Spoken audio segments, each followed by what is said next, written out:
go through today, and if there's any questions or anything, I want to make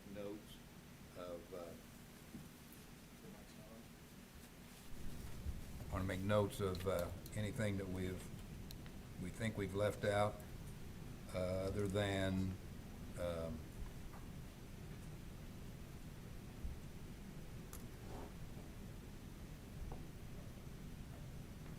I have one thing here, remember, other than the salary ordinance, we will be looking back through there once we get approval and seeing what we can do and are going to do.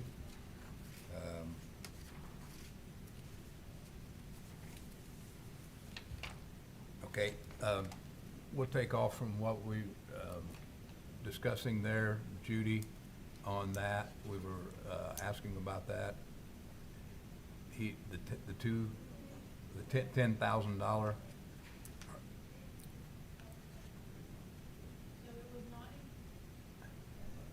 It was not included to be advertised, was it?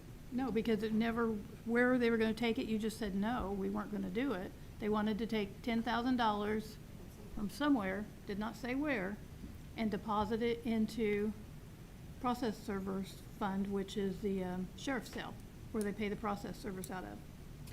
And I don't know what day it was. You did increase the process servers from $17 to $20 an hour, Yes. but that $10,000 you said no to. I have to go back my notes and see. You said we weren't gonna do it. They just wanted to add 10,000 to the process servers account, and It's cash, so they didn't run out of money. I think they thought the fund was running kinda low.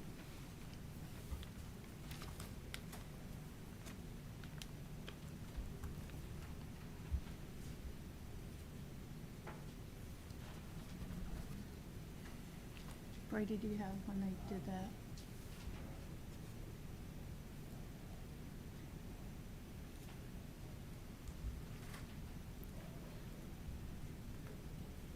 as I recall, Judy, did we not say if the fund, if they run low, they can just come back and ask for money? That was the resolution to it.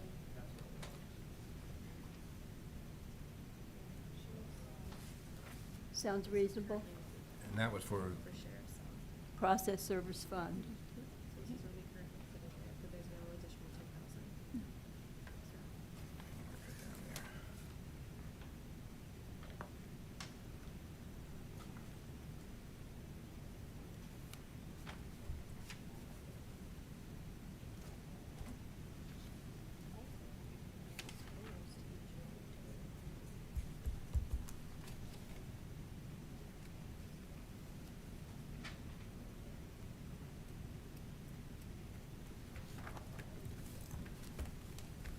So here's your budget that you're looking at. no, I haven't yet.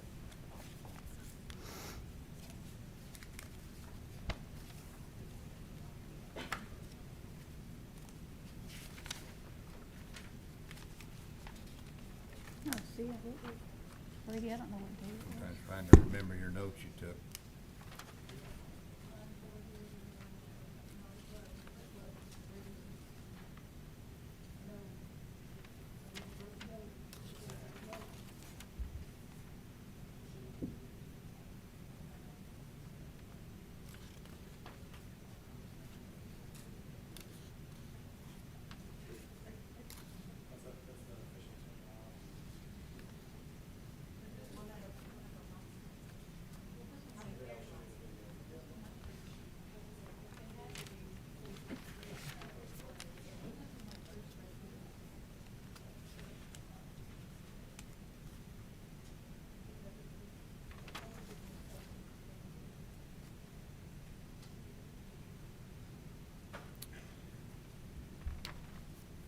I've got a question that came in also, when you have time, Okay. from the jail. Okay. Bill, are you willing to, you want to speak to us? We talked about, Well, Why don't we at do the that now meeting. so they can get going with Yeah, their jobs? let's get Bill in there. We don't want our employees sitting around. Like we do.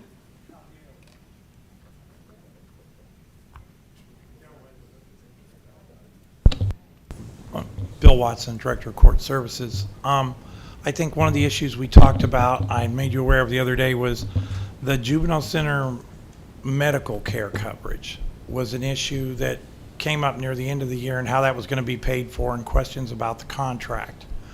At that time, there was a request of the council to move money or to utilize money from the non-reverting fund to help pay for that medical care coverage.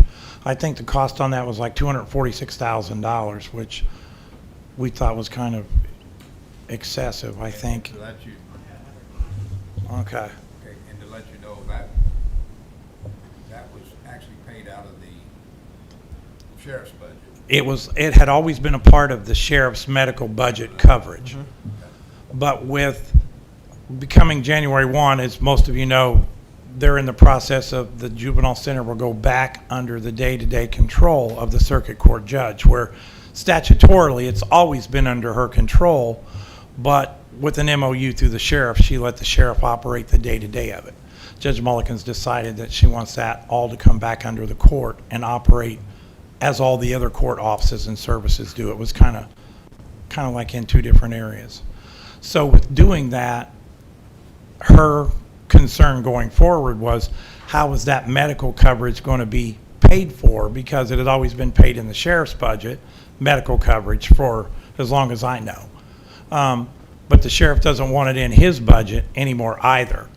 So the request of the council was to use the non-reverting fund, but the council was not really in favor of that because there were council members that felt it was already being paid for under the sheriff's contract, so we shouldn't be paying for it again.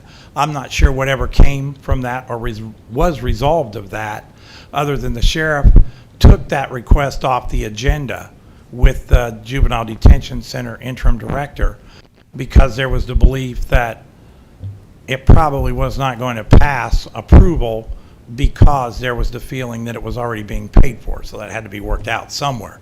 Now is everybody totally confused what I'm talking about? But so I guess how will it be paid for in next year's budget? The interim director reached out to Judge Mulliken and I and said the recommendation was to pay it out of that non-reverting fund.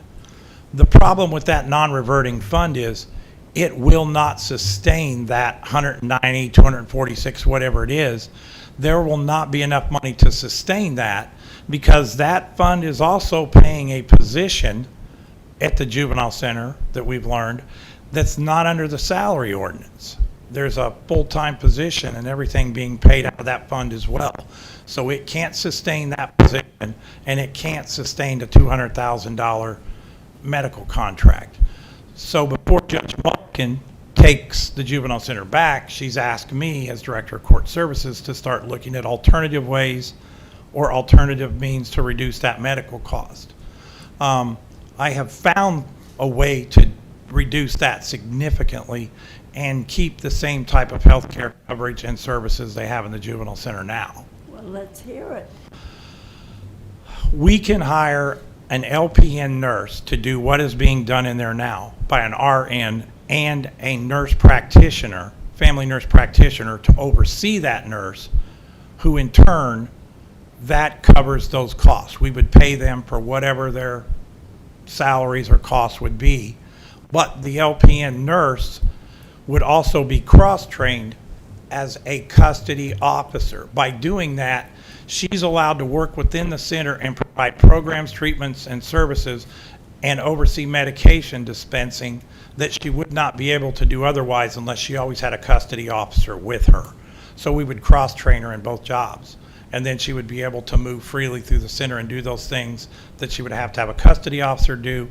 The family nurse practitioner would come in however many days a week we would need to oversee her and make sure that everything's being done accordingly. Because if a child comes into juvenile center, within the first X number of days, they have to have a physical. The LPN can do that physical. If they stay over, I think it's 7 or 10 days, don't quote me. If Andrea was here, she could tell you that. Anyway, at that point, the family nurse practitioner or a physician has to do it. The way they're paying for it now, they're paying for a physician under the jail contract to come in and do that. We've discovered that a family nurse practitioner can come in, do it a lot cheaper, and do the same thing that the doctor is doing that they're paying for under the jail contract, which drives it to $200,000 a year, or whatever that is. What kind of figure are you talking? Without getting right down to the salaries of the patient, Brad, I'm just going to ballpark it and say probably somewhere in the $100,000 range. I don't know. It'll be north of that, but I don't know how far north. You have a nurse, you think a nurse practitioner would. A family nurse find some- practitioner? You think you'd find somebody that would do that? Oh, yeah, absolutely. We could find a family nurse practitioner because they don't have to work every day in there. They have to come in so many days. It's just a contract service, and there's quite a few family nurse practitioners who do that type of work now. So, in fact, the psychiatric nurse practitioner who's full-time for me at Community Corrections has told me she could find us a family nurse practitioner who would be more than willing to take that type of contract on. She knows several who are doing it now because it gives them the flexibility and to not be in the same office every day and work when they want to work. Are you suggesting this completely gets rid of insurance? The need for insurance, this gets rid of the need for the insurance? Oh, no, that's a separate issue. Oh, okay. The medical at the Track. jail, I'm sorry, Steve, the medical at the jail is a separate issue from what we talked about with the insurance. Okay, copy that. I was just concerned because Andrea had reached out to the judge and I and said that in the budget, or Andrea had received an email. Larry, you may know, did you send her an email? Well, I have an email from Derek.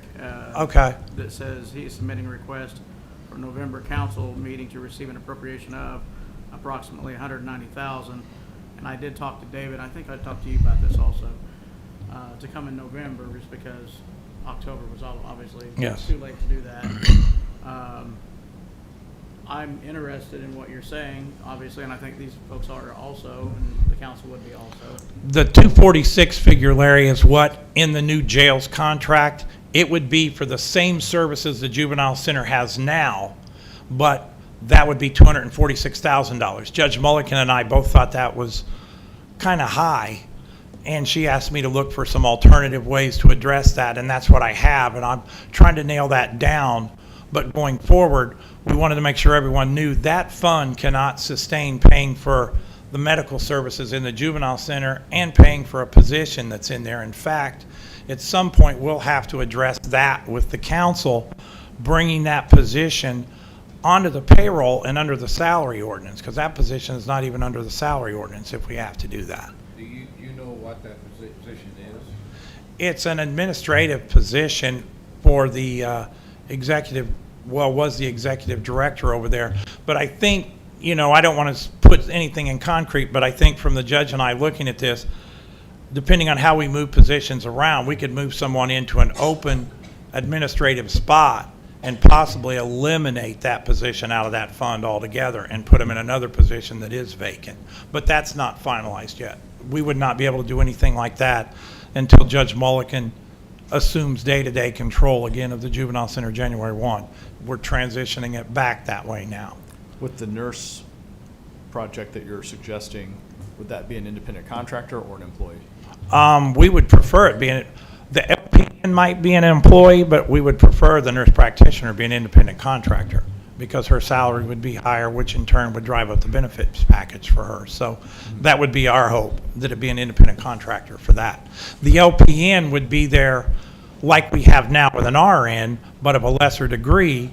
She would be there 5 days a week, 8 hours a day. But we would also cross-train her to provide other services in the center. Besides being able to work with the correctional staff, we would look at providing additional training for the staff, certifying her to do the CPRs, the first aids that the health department can or cannot do, some other educational type classes for the children involving communicable diseases, things like that, stuff that they're having a contract outside now. We could lump it all through that one position and eliminate those things.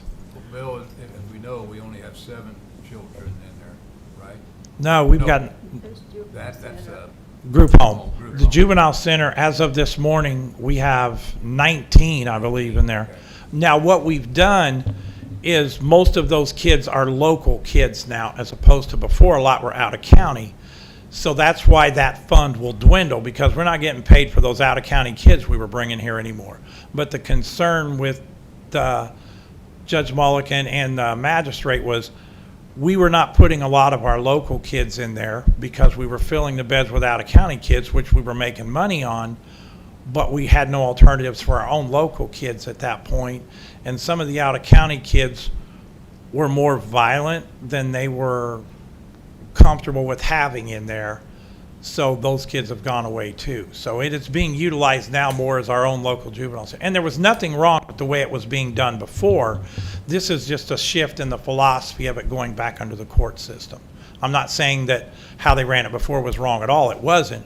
We just want everyone to know that we would not be housing out-of-county kids, so that fund, that non-reverting fund, would not have as much money in it and grow constantly. It's only going to go down. It's not going to go up. Now, we're still taking some out-of-county kids, and we always will for our neighbors. I think of the 19 in there now, we might have 4 or 5 out-of-county, where before, if we had 19 beds, 16 or 18 of them might be out-of-county and only 1 be locals. So that's the direction we've gone, or moving toward with that. Can you give us a fund amount in that non-reverting fund? Can you look that up? Just curious on that. While she's doing that, this request from Sheriff Fell, this has to be addressed before November 30th for them to make their payment.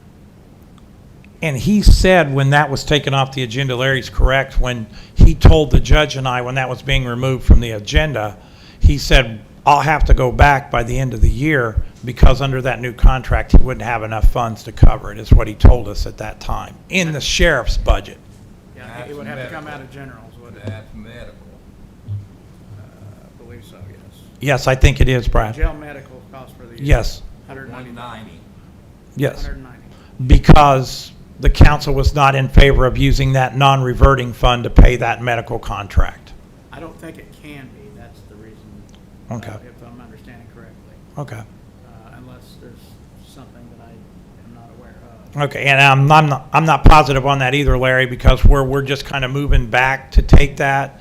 As most of you know, the juvenile center, I didn't have anything to do with it until she decided to take it back, and as director of court services, then that kind of fell under me with her. If by law and ordinance it can come from the non-reverting fund, that is sufficient from our perspective. So it's probably something we should probably look at it, see if that's possible. And- Find out how much is in it. And David and I had discussed that as well, that he was aware that there was concern about that fund not being able to sustain those type of expenses in there. Well, I mean, if we can save money doing that, and, you know, it doesn't put us in any kind of, We definitely know, I went to another county and looked at how they were operating with the interim director, Andrea Moeller, and the chief juvenile probation officer, Jenny Fowles. And we went and looked at how another county is operating it under the same philosophy, or same principles, being overseen by the circuit court judge daily, like it would be here. And this is how they're doing their medical. They're operating it with an LPN and a family nurse practitioner, which has reduced their operating costs significantly by not operating under a contract with their jail or with anyone else. well, that, was budgeted for this next year. You know, so if we can save some money on that, that'd be great. We'll find a way to save some money, Brad, for sure, with what we're looking at, because Judge Mulliken has felt going into next year that we could not fund that out of juvenile detention center dollars. There was just no way. And that was something that we needed to address and bring back to the council, because there was going to have to be a need to fund it like the council had always funded it through the sheriff, but fund it through the detention center. And we were trying to find the cheapest possible way to ask the council to do that. They'll have to keep a close eye on that number of out-of-county kids in order to get some income, unfortunately. I mean, that's just how it's going. We will always have, Vicki, I can tell you, there will probably always be anywhere from 4 to Four or 5 five, out of yeah. county, because we're still taking kids we help our Well, neighbors, Clay and Sullivan, Sullivan, Clay, Vermillion, Vermillion. yeah. I think we have a few, I think we have one kid in there now, I believe, the last I seen of the list yesterday. I believe that child's out of Hancock County, but I was told that that child is getting ready to leave and coming out. No. So most of them are from in the area around here, Sullivan, Knox, Clay, Vermillion, like that. And we've kind of reduced the level of the kids we put in there. Violence level is less. We put a new, again, not saying there was anything wrong with how it was done before. This is just what Judge Mulliken is more comfortable with from the court side of it. They're screening for certain types of violence levels. We won't bring those kids in there now. If they've had violence in another facility or an assault or an attack on like law enforcement or staff, those types of kids are not brought into that facility now. And I don't know that they were before, but she's making sure of that now. She just doesn't want those types in there with our own kids and exposing them to that. Thank you for looking into that. You're welcome. Appreciate that. You're Any other welcome. questions from anybody? Yeah, something that just kind of throw out there, and this has been discussed before, and I know I've talked with some of you about it moving forward into the future. On the community corrections side of things, the health insurance is a huge cost for the county and everybody. We've always paid, well, we haven't always paid that. The county used to pay it, and then for a period of time, for several years, and then they stopped it and said it was community corrections' responsibility to pay for all the health insurance, the FICA, the PERF, everything, out of our user fee operating dollars. And we've done that for the number of years that I've been there. But unfortunately for us, we can't keep doing that going forward. There's no way, because we're absorbing costs of 95% of the salaries in our community corrections are absorbed through that fund, paying those benefits as well as the salaries and the raises and everything else. So, and as you know, community corrections statewide just took a $7 million cut. And for us at community corrections in Vigo County, we lost $119,000 starting in 2026. And they told me in 2027 to expect that same cut or deeper in 2027, the governor's office has. So going into next year, moving forward, we can't continue to pay that. We just can't. And I guess the question from my board and others is, why are we the only county office that pays that when none of the other county offices do that? And community corrections employees are county employees. They don't understand why that happens, that we're being forced to pay that way when everyone else is not. And I said, I don't really know. I mean, it used to be, and then it was taken away, and I don't know the reasoning behind that or what it was for. But when we took the $19,000 pay cut, that became a real big question, because the board said, had we not taken that cut, we were fine, but taking that cut, we have to find a way to make that money up, and now that's having to come out of a user fee fund that doesn't have the ability to sustain that as well.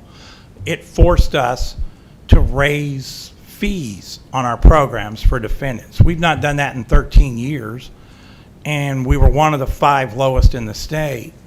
We're still one of the 5 lowest in the state after increasing it, because when everyone else took their pay cuts around the state, they did the same thing this year. They had to increase their fees this year to try to offset that.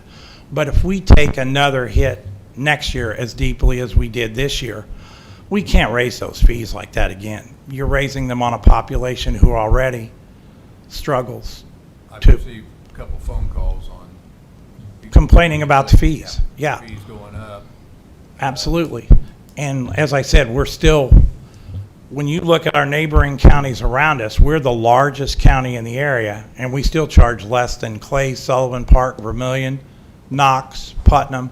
They all still charge more than what we charge at this point. Now, if we take somebody in from another jurisdiction, do we charge them more? Yes, the board, in fact, the board, when they reset the new fee schedule, out-of-county people get hit really hard now. I mean, they do. If we accept them But the problem we have with that, Brad, is from the residential center standpoint, I can't take out of county transfers. I don't have the space. I mean, we've talked about that, Stephen. You know, we've talked about, I don't have the beds. I don't have the beds to serve my own local people in there. They're waiting. So that's never an option. Electronic monitoring, we have cut back to where we only take from our neighboring surrounding counties to remain in good stead with them. So when we have to transfer someone to them, hopefully they'll take ours, so we'll take theirs. But our number is reaching that point that I don't know how much longer I can do that, because I'm not sure how much longer I can operate taking our own without putting a cap on it and stopping taking people, because our numbers are growing so fast in that we don't have the staff to supervise them correctly and meet the standards the state sets on me to supervise them at, because our volume is growing so quickly. We have, How many people do you have in community corrections right now? wearing a bracelet as of this morning, 290. Wow. Work release residential, I have 130. My adult probation department has almost 1,700 people under supervision on probation. And then the pretrial program has approximately 450 or 500 on pretrial supervision. So that's just, our numbers continue to grow. And I meet again tomorrow with my chief adult and juvenile PO, and their numbers in the adult side have increased faster, because we don't have the volume on the community corrections side to keep taking these people in from that standpoint, because we just can't. We're taking a lot of home detention, but we're reaching the point where we've sucked up our safety base or our safety net there. We're reaching that point, because when I hit 300, my case managers can no longer supervise 100 people apiece and supervise them to the standards that the state holds me at, in order to keep my funding at the levels it's at from the performance standards that we have to meet for them to keep that funding up. So, but those are my problems to deal with, and I'm figuring that out. I mean, I've done it a long time. It gets difficult sometimes, but I figure it out. So, but the health insurance is the big thing that we're going to have to. We really need to address that. And I've waited a long, long time to bring this back up. And just because I waited in case there's moments like this, and these cuts from the state have finally pushed us to that point that we've got to look at it. I mean, for me alone, I'm spending our budget is between $300,000 and $400,000 a year for the benefit package, and that's all coming out of that user fee fund, which is dollars generated off nothing but defendants. Our rate of collections for that fund is between 70 and 75%, which is excellent. That's pretty good. Considering the population you're trying to collect it from, yes. But if I would show you the amount that goes uncollected, you would probably fall off your chairs and need oxygen. I mean, it's that significant. So I try not to look at that number very often, because it gets depressing when I look at it. But, you know, we still do well. We're doing well. How do we compare with other counties that have a program similar to yours in terms of the number of people that you serve? We are high compared to a lot of other counties. I hear directors in other counties talk about their numbers are down. Their numbers are down. Mine, I say mine. I need to stop saying mine. It's Well, we ours, say because yours it's too, Vigo so County. that's good. Vigo County's numbers have gone up increasingly ever since the pandemic.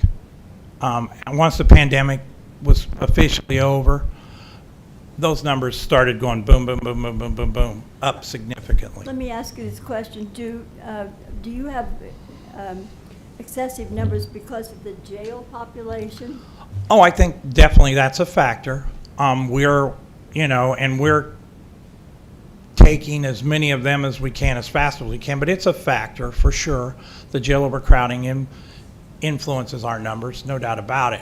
Because if you look at counties that are having the similar jail problems now, their numbers have started to do what mine have been doing for a while. going up. And I shared an article this morning with Stephen, and I was going to send it to some of the others and share it. The Indiana Department of Corrections on Tuesday announced that they're at full capacity, 90%. They can take no more inmates. They're going to take low-level inmates because their higher-risk inmate beds are full, because those people stay for 75% of their time. So they're not processing through the system as quickly. So the sheriffs are already being backed up with inmates before this was announced yesterday. So now, for the long term, we've always rented beds, and I don't want to speak for the sheriff and stuff on this, but I mean, everyone knows they rent beds out of county. Those beds will become harder to find because the counties that renting you those beds now, they're going to need them for themselves because they can't send their own anymore because it's going to slow down on how fast theirs go. So it will make those beds harder to come by over time, for sure. But that's something the state says we have to deal with. But in that article and in that interview, the state referenced the fact that community corrections is their diversion tool. That's what we're used as to help with their capacity issues and diversion. But the problem is we were just cut $7 million statewide, so community corrections programs are cutting back on the volume they can serve, because I know directors in some counties, based on the cut, they're cutting staff next year to meet those cuts and cutting programs. So like I know one county that currently they serve like between 100 and 120 on electronic monitoring daily. That's their total. In July, they're eliminating 1.5 case managers and cutting their electronic monitoring supervision back to 75, and say they will never take more than 75 people because they don't have the money to operate it no more. It's gone. And if they take another cut in 27, that director has told me that she will probably reduce her electronic monitoring back another 25 and cut half a case manager again if she takes another cut like she just took. So that's and that the DOC referenced that. We are supposed to be their diversion and their overflow, and when our monies are reduced, it reduces our ability to take those people as well. Well, here's my question. Is there any possibility that we will not have to build another jail pod? Oh, that's out of my area. I wouldn't know. I mean, what else are we going to do with all these people? well, you got to put them somewhere. You're right. So I don't know. I don't want to sit here and say you need a pod, but you can only put so many there, and you can put them out of county as long as the sheriff's able to rent bed space. Well, it's just a matter of time. We're going to be meeting with Judge Magnus Stinson again, and I'm just trying to think of what kind of song and dance we're going to give her. well, unfortunately, that one's above my pay grade. I'm sorry. You said you can operate at 90%. The DOC's operating at 90%. Is that a DOC rule? Well, for me, the DLC says their beds are 90%. For me, when we're 80%, just like the jail, when 80% of my beds are occupied, I'm considered full. I know. That just doesn't make sense to me when they can do it at 90. And we got to do it at 80. You know, if you took 80, we could have 40 people back in there. And- It'd be 10%. And what factors into me is even at 80%, and I operate above 80, Brad, I'll just tell you, when I say we're at 130, those 130 beds are accounted for. You may walk in there and say, okay, you got 15 beds, but there's no bodies in those beds. They're accounted for because of people that are on the books to come, either from jail or from DOC. I have to hold so many beds for those medical emergency situations that may have to come out of the jail, but they have nowhere to go, so they go into one of those residential beds. I have to hold so many beds for that. And then I have almost 300 people on electronic monitoring. I have to have beds for those people who get kicked out of their residence, girlfriend throws them out, the house burns, or there's another issue and they have nowhere to go to keep from putting them back in the jail. Then we hold so many beds for that. So, but on average, I like to try to hold, if I can, between 5 and 10 beds at all times. But I can tell you this, a month ago, I held 10 beds, and that was not enough beds because of what happened with some monitoring people. and some split sentence people that came out of the Department of Corrections, or excuse me, modified people that came out of the DOC that we didn't know were being modified. They come back and get a modification early, and no one knows that, and they modify them immediately over to us. So, you know, you deal with that. But at that point, 10 beds was not enough. So people that I had coming out of the jail, we had to stop them and put them on a hold because we didn't really have the beds to bring them over from the jail anymore to residential. So that's what we run into with those residential Do you have a beds. comment? I do. One is, Bill and I spoke this morning, and I have ideas as to how we might be able to start down a path of solving some of these issues, but I don't think this is necessarily the meeting for that. My question is, does anyone here have any suggestions or alternatives as to how we can help him with his issue with the funding of insurance that they've apparently been paying out of their own budgets? He's asking. I think we need to pay it. I mean, unless you have to bake sale. That I can't cook, so How much are you talking for that insurance? between 300,000 and 400,000.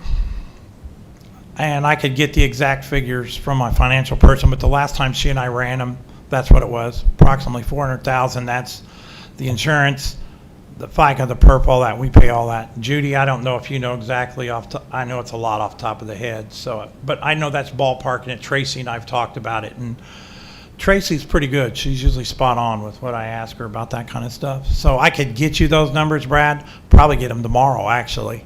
Tracy's out today, but I know the last time I looked at them, they were in that ballpark with her. Any more questions? That's it. Just trying to help him Thank you, solve it. Bill, for You're welcome. Thank you. information to us. Thank you. Trying to save money for the budget. We can't do it on that medical. I know we can't, based on what I've seen, and it meets the standards for the detention standards for the state on the juvenile detention center. The nursing program. That's Yeah. clever. That's very Thank you. good. You're welcome. All right, thank you. Okay, thank you. I just wonder, and we need to know, find out if the PSAP can pick that up, the lit. Michael would probably know, I don't know, but, I will say that juvenile non-reverting can't pay for that. Yes. okay. Did you get a figure on that? Can you share that with us, please? So currently the cash balance is $571,083.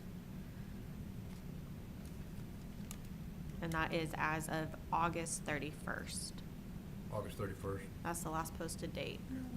Or is that right there? What's that for? Change it. Okay, well, it's as of today then. Non-reverting As of fund. 10/9. Last For posted date. Juvenile. That's when I Pick that closed out insurance the up. treasurer's office. Ignore me. They're Somebody, paying a That's person as out of of it. today. Huh? That balance is as of today. Okay, The and last that is, posted date's when I closed stuff out. okay. You And- should And be that fine. is, they're paying a person's salary out of that, and then the insurance, so. But that non-reverting fund has gotten fat for a while because we had a lot of out-of-town people in there. And if that doesn't, if the judge changes that back down to where we're not, that non-reverting fund won't have the growth. Okay, I have a question marked here. Drug and alcohol court. This comes back to the lease. What did we do on that? I think you're waiting on the commissioners. I mean, that's coming up. The lease is over 1/31/26 of January, that lease change, or is up. Is Tammy around? Who? Tammy? I don't know. Does anybody know if Tammy's around? While they're checking that out, Charlie Funk had reached out in reference to the jail budget, wanting to know, does he need to be at the next meeting to answer questions, or are they good? The jail budget has been approved. I think they're good.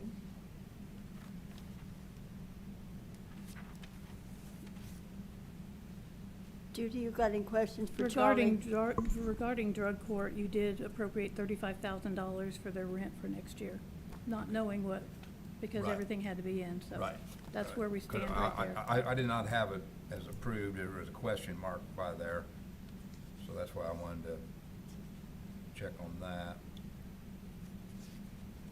I mean, are they in the same place where they were? Yes. And the lease is up January 31st. And I think it wouldn't hurt to just have some orders to be out of there by January 31st. But I think that, well, they have to have a place, and that was what the commissioners were looking to find a place. And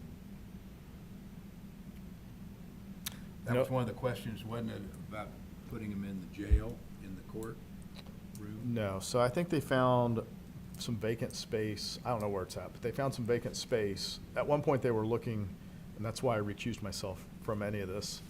Well, that's where it went At one point, haywire, so it's your fault. do I now?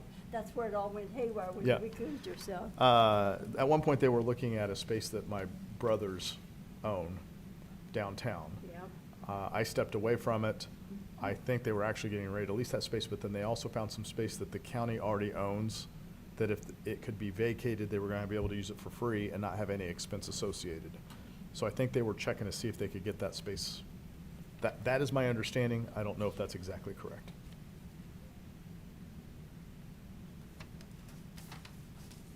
And I would tell you, I think Mark is taking the lead. Do you want me to see if I can get him on the phone? Mark is on vacation. Tammy, see if her or Mark can come down. Mark is on vacation. Yeah, I think Chris is up in Indianapolis, like I heard. I believe that's But correct. Tammy's probably here. And that's answered yet. I think she might be out too.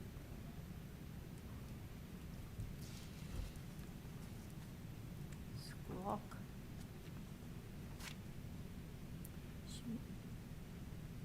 Mhm.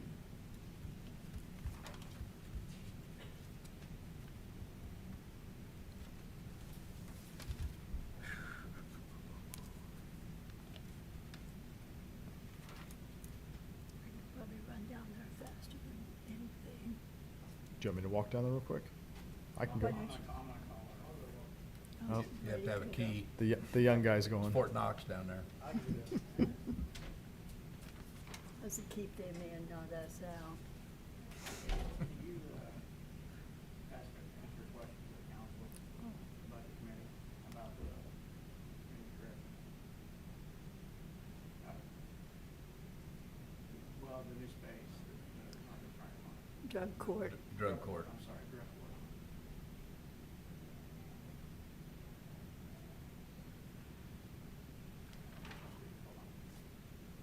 If you don't mind. Is she coming down?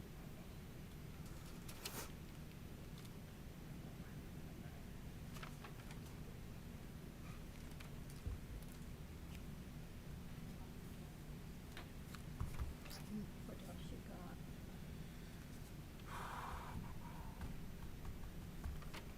Oh, we were talking about possible, for people who have to be in a whole bunch of meetings for the council people. Say it again. For next year, people who are on committees for council committees next year, a stipend for, so we would be, what they was, like $5,000 this year. Per meeting, per Mhm. diem. Yeah. Now, we'll discuss that at the, when we do our salary ordinance. Okay, we'll be Look at that thinking stuff. on that, that's what I wanted to put in your brain. Guys, thank you for the copy of the budget. You guys did a good job this year, I want to tell you that, Well, you know, during the learning process. And Judy, you're a angel. Well, I don't I either, don't but I'm either. telling you that. No, we You were a appreciate it. godsend, absolute godsend. And I know No. you've worked yourself into a nub, and I know you have every reason not to feel well. All you guys, and we keep calling you for more questions and more problems, but it's just, this year's been, Oh, yeah, we invite you to a party and then lock the door.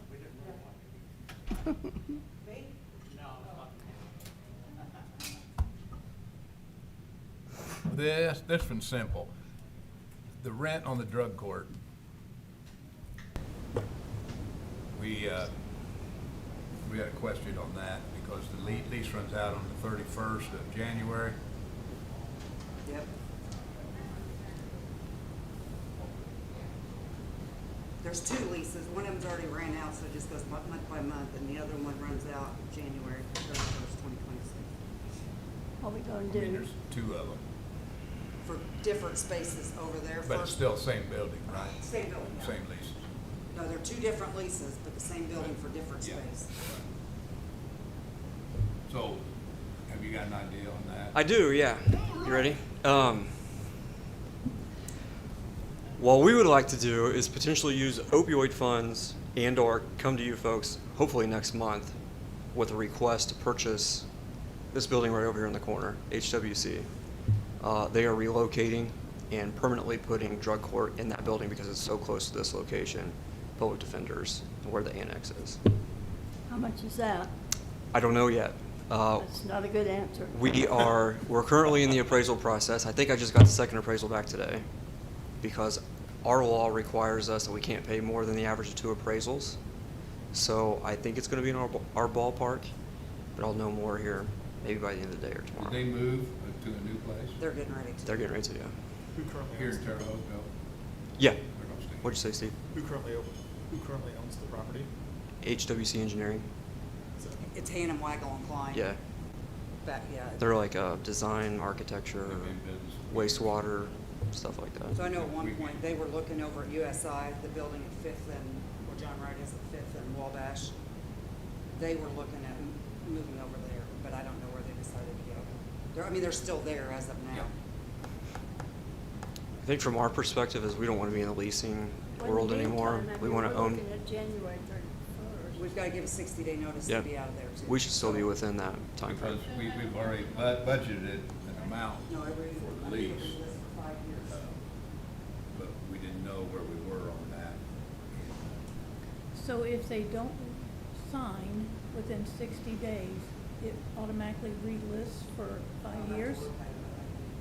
Oh. That's not acceptable in any Agreed. way, shape, Yeah. or form, and it's not Wow. handicap accessible, and it sucks, and that's the good point. What are you talking? Where? The old place. Oh, yeah, right, Well, yeah. that's the end of November then. Yeah. And by the end of November, they have to give a notice then, or we're stuck another 5 years. Yeah, it's why That's why I said I'll we're have to paying go back for, and look at the lease because I don't remember, but I'm almost positive that's what it was. we're getting our appraisals done, and then I'll have everything to the council to make a request next month before that time would expire to renew a contract, to give them their Why don't we notice. just give them notice now that we're out of there? Oh, yeah, okay. That's fine. Yeah, because regardless, they're gonna go somewhere. Yeah, we ain't gonna be there, that's for damn sure, 'cause we ain't paying. How much did you budget for? I'm not even sure. Okay. For rent. I actually, Troy Swan, who we've been working with over there, he called me, but I was traveling back on the phone and I haven't called him back yet, so. I think Mark got we got the second appraisal back today. I haven't even looked at it yet, so. Well, they gotta be a commercial appraisal. Mhm. There's only 4 in town, I think, maybe 5. I think they did a new one and, That could wind up being a pretty high price spread being on Third Street. Maybe not. Do you know what the first appraisal came back at? I can't remember, Steve. who was it that done that? I don't know, I haven't looked at this yet today. I'm sitting down. I don't know, I can go back and look.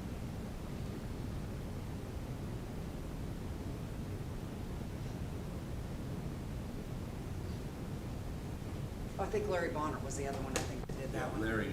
Let me done just say several this. for me. I don't, I think Larry was the one that done the first one, and then Newland Johnson was the one that just did the second one. I don't really like to discuss that publicly, Steve, because last time we had this conversation, somebody swooped in and bought the building out from under us. Copy that. Fair So, enough. because we were looking to move dispatch and all of a sudden Yep, something yep, happened and yep, we lost. totally So understand. I can get you that information. hopefully Yeah, later Bill. today or early tomorrow. All right, thank you for coming down. That was our question. That's all we needed.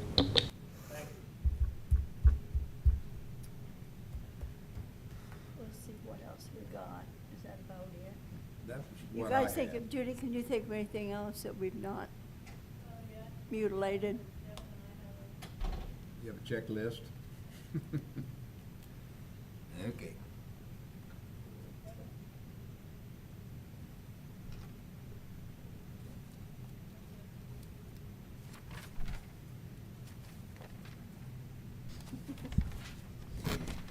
Okay. Some of the things that we found that we came across, when we were talking about moving positions like grades or giving people more hours from the 35 to 40, we came across some things that once was already published, we couldn't raise that, we couldn't change anything. So there's gonna be probably some additional appropriations that come through, especially on like building maintenance. When we raised the custodians up, we raised them from a grade 3 to a grade 5, and then we gave them additional hours, so we took them to a full do I say 80? Okay, so 80 hours, so they're gonna have to come back and get some more money. We were doing the election board, and we came across the poll workers that we did not account for, so we'll have to come back and get an additional appropriation for that.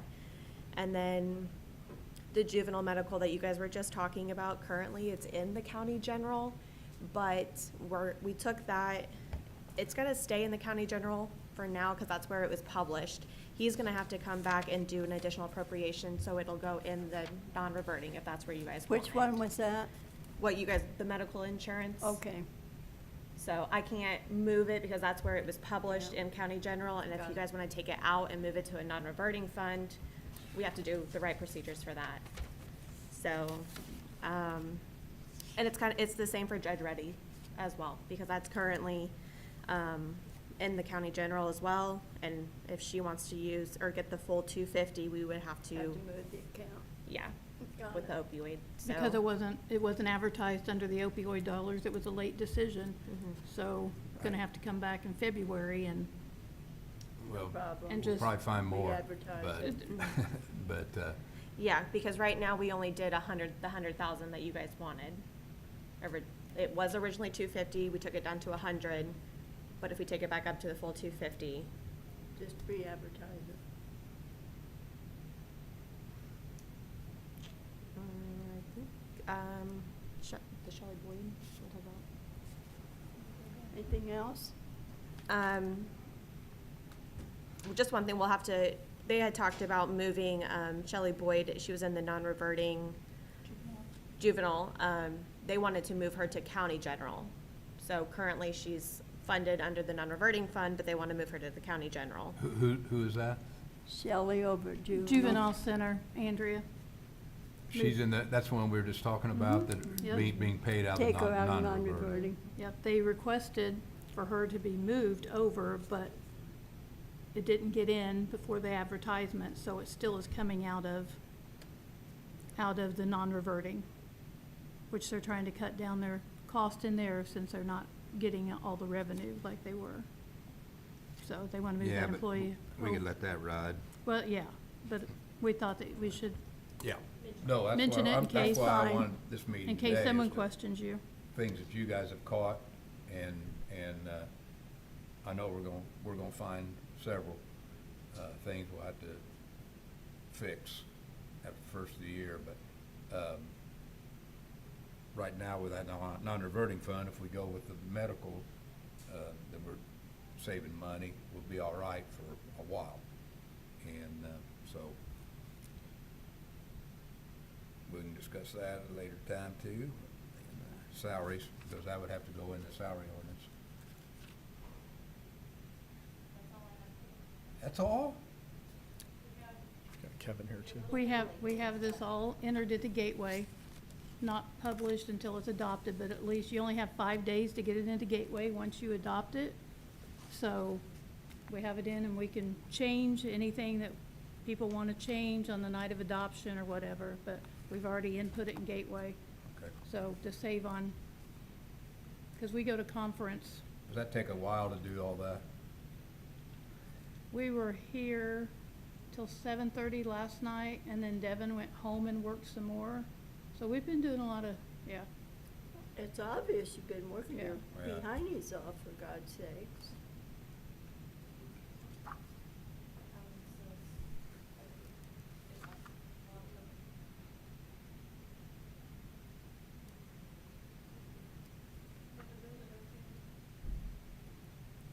He's not a visitor. Do you have He's a- something to add he's a to us, or are you just stationary coming in here to object. check on us? Well, come on up and give us some information, 'cause we love information. This actually would be appropriate for the full council or for Turn on your mic. the public. Is it on now? Yeah. And this information comes from one of our continuing education classes that we have to take every year. And the name of the presentation was 50 Years of Indiana Property Tax Policy.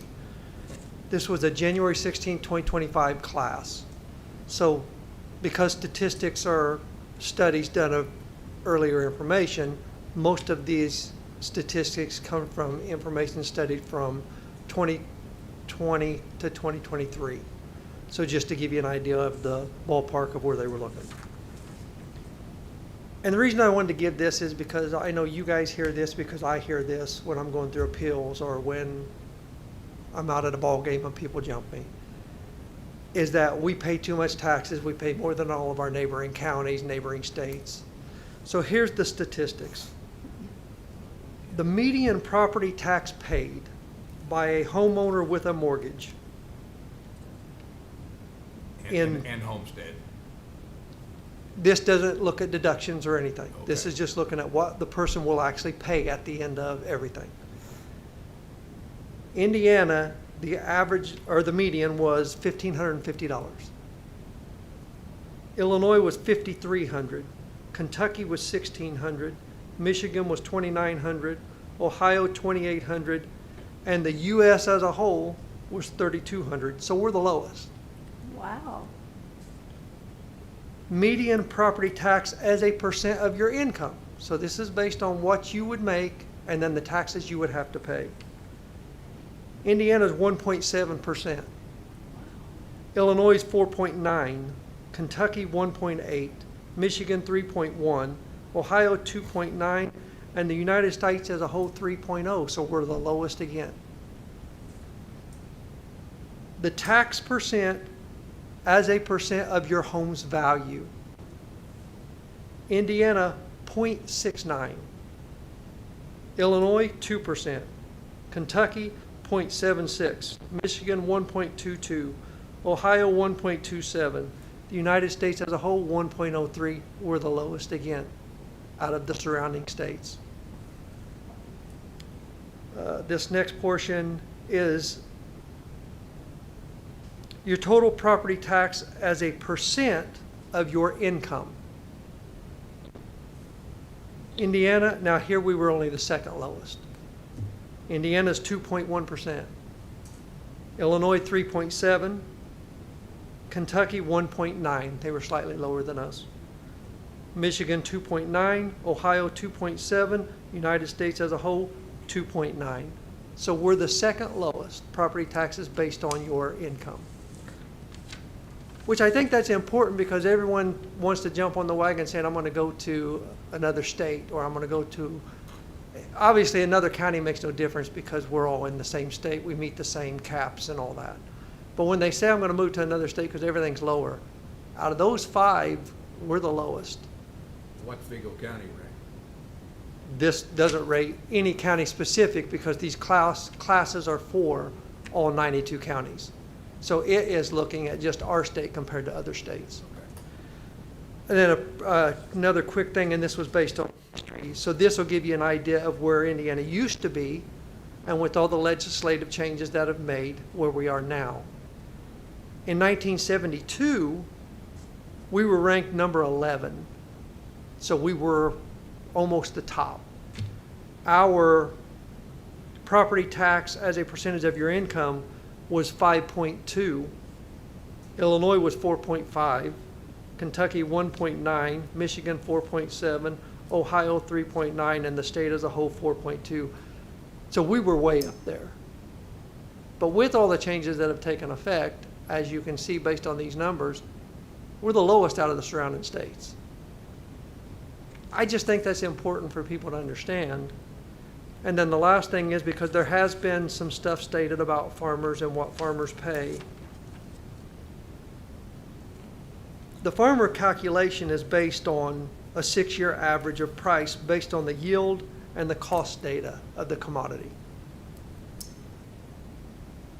Obviously, 2020 to 2023 was a high because of COVID and all the other things that took place. Those numbers won't start dropping off until 2028. So that's one of the big things that affects farm ground. But then the other thing most people need to realize is that 6-year average is what determines what the ag rate is. This study showed that farmland values rose from 2022, 2023, and 2024, topping at $10,000 per acre. And they're assessed at that 6-year rolling average right now at $2,120. So just so people understand, it's not being, farm ground is the one thing that's not being assessed for what it's sold for or what its true value is. It's assessed at a state average that's given to us by the DLGF. But in the land values, aren't they put out by the state? Only agricultural. That's what I mean. Yeah, and it's based off of a study done by Purdue, and they give them that 6-year rolling average. So why would the other counties be less assessed? Because they're all at the same cap as us. All 92 counties are at the 2% cap on farm ground. The problem is, and this goes back to what I was telling someone the other day, you get what you pay for. In Vigo County, with the infrastructure we've got, with the police, the fire, the roads, obviously we have higher tax rates than, for example, Clay. But Clay doesn't have the infrastructure we've got. That makes sense. So even though we're all capped at 2, if they're not hitting the cap, you're paying a higher tax rate in Vigo County than you are in Clay. Sure, okay. But if they're hitting the cap, they pay exactly the same. We've all got the same caps. Is that something that IT could put like on our website or something for your handout? I mean, I mean, they can have the handout. yeah, if they put it on the website. But I save all for- of these, and someone brought this up yesterday when I was doing an appeal, and I thought, you know, I've got that information. And then I think I had spoken to Chris a little bit, and I said, Chris, I've got that somewhere. So I started digging, and I found it, and I just, with you guys going through budget and stuff like that, and I know the things you hear from taxpayers, I just thought it was be interesting for you to see. I think It you is. should bring that up You know, to council. in '88, when I became a broker, farmland was going for $1,500. Scrub ground was going for $500. Now, I just did an appraisal the other day for a guy buying some farmland, and it was averaging $10,000 an acre. That was right. Scrub ground's going for $2,000, $3,000. Woods, all that type of stuff, because people taking the trees out, but they also want it for hunting and all that stuff. Some people are paying $8,000, $9,000 an acre to hunt on. Right. And, And we're seeing that, and I don't know why this is the case, and maybe it's got to do with productivity factors, but the farther south you go towards Sullivan, that farm ground's selling for more than the farm ground north. So I'm not sure why there, unless it's productivity factor, but we're seeing it anywhere from 8,000 to 12,000 south. North, it's usually from 6,000 to 10,000. So it can be a pretty big difference. Could also be because there was a lot of mining that took place north, so maybe that's one of the reasons. Solar farming, solar farm development. But I just wanted to give that to you guys. I know, That may become a factor in the price of farmland, because what they're paying for the little solar farms. I've got 2 friends that just put theirs in solar in Knox County. and it's going to drive all that up. Yep. Yes, it will. And they're getting a heck of a lot more than 10,000 an acre. And a lot of them, some of them have tried to lease them, but most of them are being purchased for clawback at a later time. Wow. Well, thank you for that information. Well, thanks for letting me at least get it out there.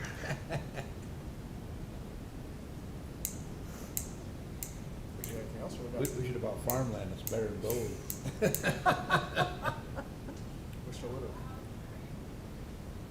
Anything else, guys, that you want to discuss? He's the audience.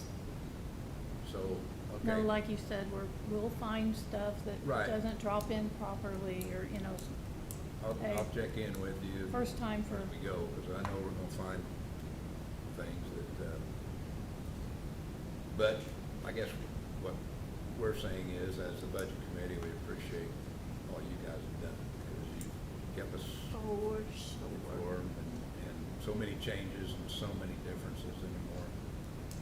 It's just all changed. It used to be, you could do 3 days of budget and you're done, you know. And with the grants going away, cutting of positions in the county or state, that's gonna affect us in the county. The state budget, I mean, that's really gonna be, the next year's gonna be worse, so we're really gonna have to tighten it up. We'll have to figure it out. Okay, we will recess. Mics are live.